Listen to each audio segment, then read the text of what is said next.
Okay, here's the Sony A6000 camera, and if I power it on and I want to take a photo, I get this message: check that a lens is mounted for an unsupported lens, set release without lens in the menu to enable. I cannot capture a photo and I cannot shoot a video either.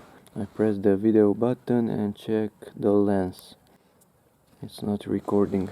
Okay, that's not the Sony lens, so let's go to the menu and go to the second icon there and come down to the third page, and here we have release without lens.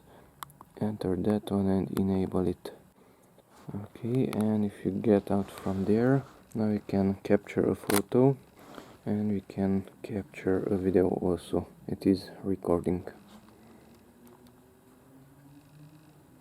Okay, that's it. Thanks for watching. Bye bye.